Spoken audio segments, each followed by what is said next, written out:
I'm not the only kid who grew up this way. Surrounded by people who used to say that rhyme about sticks and stones. As if broken bones hurt more than the names we got called, and we got called them all. So we grew up believing no one would ever fall in love with us. That we'd be lonely forever. That we'd never meet someone to make us feel like the sun was something they built for us in their tool shed. So broken heartstrings bled the blues as we tried to empty ourselves so we would feel nothing. Don't tell me that hurts less than a broken bone. That an ingrown life is something surgeons can cut away. That there's no way for it to metastasize, it does. She was 8 years old. Our first day of grade 3 when she got called ugly. We both got moved to the back of class so we would stop getting bombarded by spitballs. But the school halls were a battleground where we found ourselves outnumbered day after wretched day. We used to stay inside for recess because outside was worse. Outside we'd have to rehearse running away or learn to stay still like statues, giving no clues that we were there in grade 5. They taped a sign to the front of her desk that read, "Beware of dog." To this day, despite a loving husband, she doesn't think she's beautiful because of a birthmark that takes up a little less than half her face. Kids used to say she looks like a wrong answer that someone tried to erase but couldn't quite get the job done. And they'll never understand that she's raising 2 kids whose definition of beauty begins with the word mom.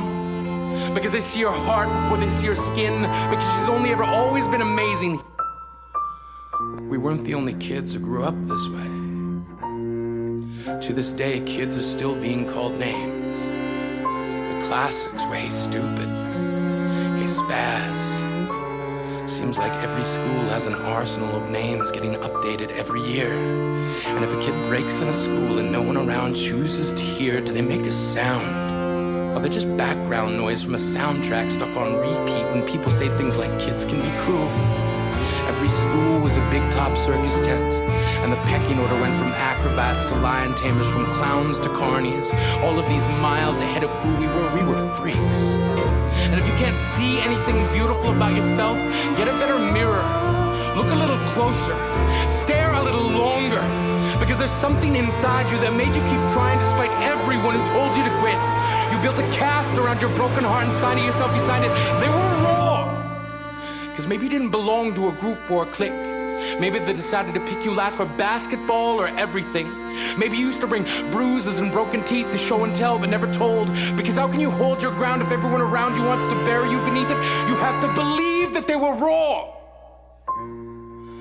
They have to be wrong. Why else would we still be here?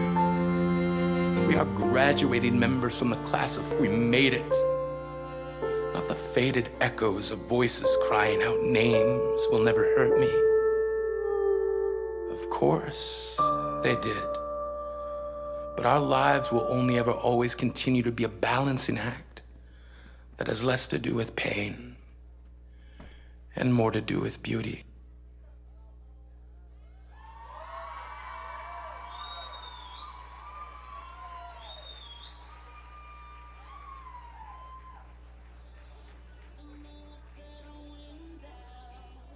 We'll be right back with